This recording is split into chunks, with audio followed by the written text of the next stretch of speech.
A certificate for proof of execution by a subscribing witness must follow a specific form. This certificate details the state, county, date, and the officer's name and title. It identifies the subscribing witness as the person whose name is on the instrument. The witness is identified on the oath of a credible witness, known to the officer and providing satisfactory identification. The subscribing witness, under oath, confirms they were present and saw or heard the principal execute or acknowledge the instrument.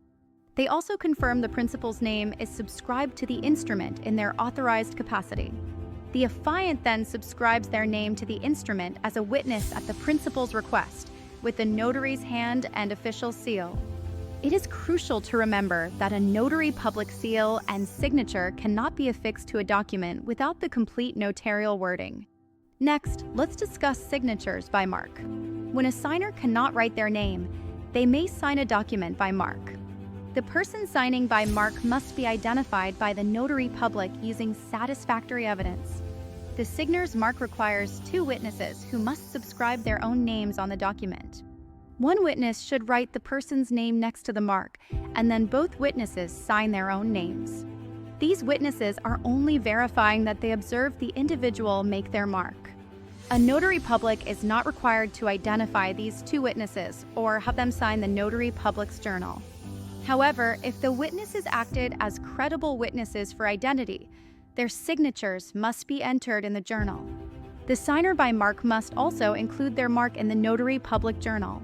To qualify as a signature, this mark in the journal must be witnessed by an individual who writes the person's name next to it and then signs their own name.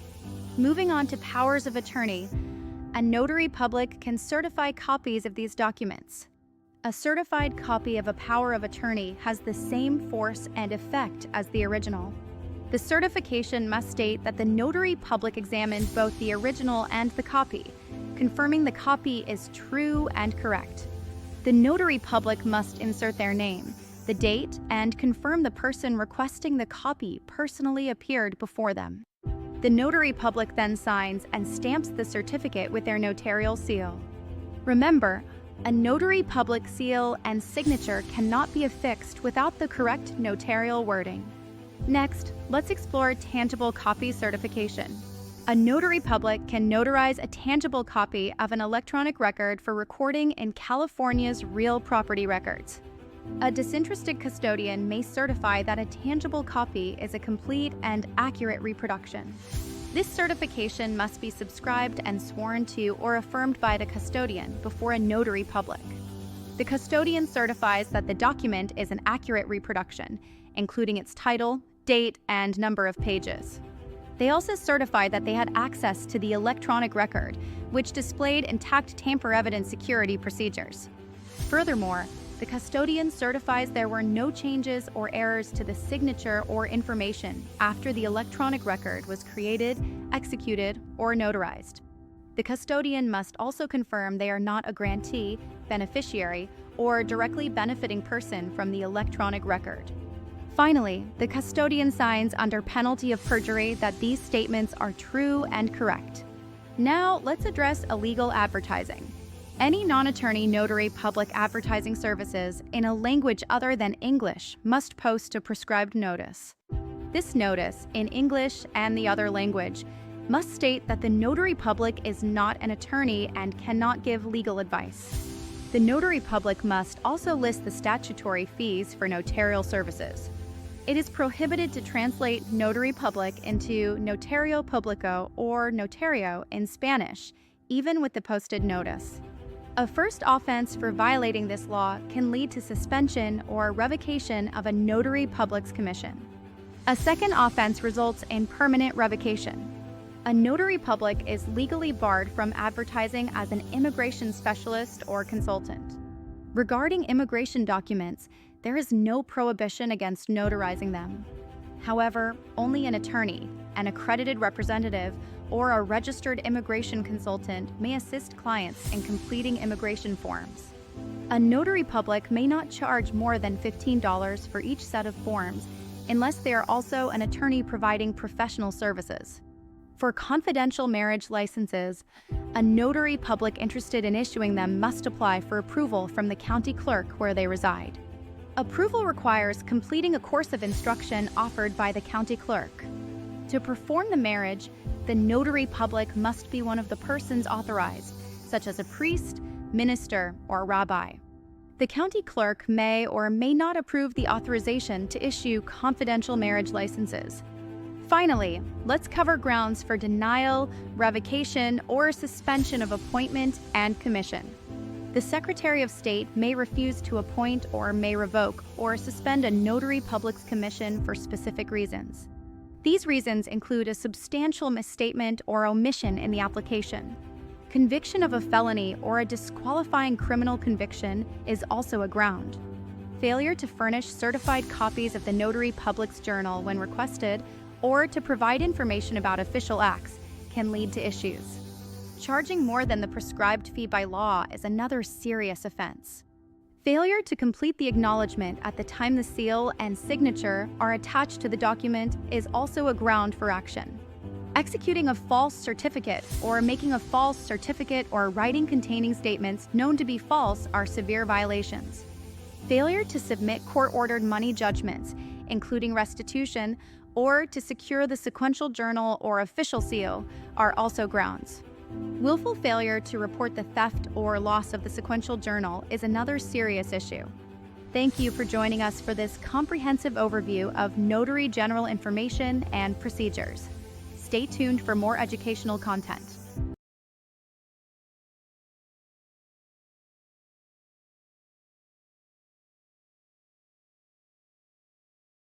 Welcome to Notary Education Series, Part 2, where we delve into the critical aspects of acknowledgments and jurats for aspiring notaries. Making false statements in an acknowledgment certificate can lead to severe consequences, including civil penalties, administrative action, and even criminal charges. A notary who knowingly states a false material fact faces a civil penalty of up to $10,000. Notaries can complete acknowledgment certificates for documents filed in other states or jurisdictions, provided the form doesn't require them to determine representative capacity or make other unauthorized certifications. It's crucial to remember that a notary public only verifies the signer's identity, not the document's truthfulness, accuracy, or validity. An acknowledgment cannot be attached to a document if the signer did not personally appear before the notary public. Furthermore, a notary seal and signature cannot be affixed without the correct notarial wording. The jurat is another frequently completed form identified by the phrase subscribed and sworn to.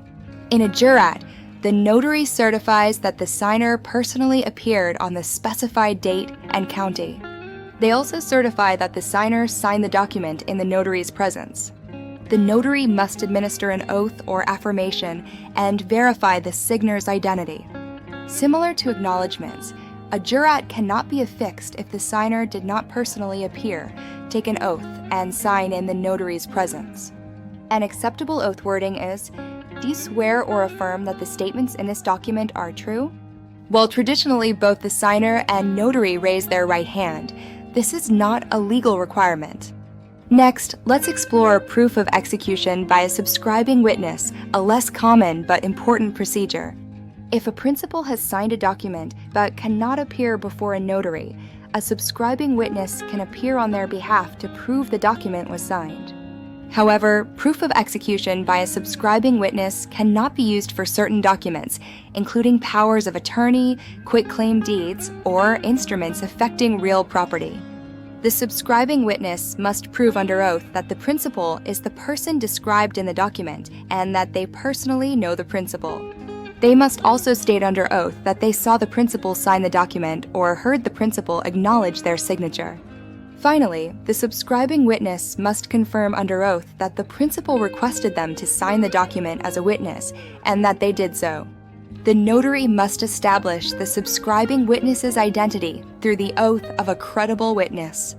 This credible witness must be personally known to the notary and must also personally know the subscribing witness. The credible witness must also present an identification document that meets satisfactory evidence requirements. Both the subscribing witness and the credible witness must sign the notary public's official journal. Alternatively, for the credible witness, the notary can record the type of identification document, the issuing agency, serial number, and issue or expiration date in the journal.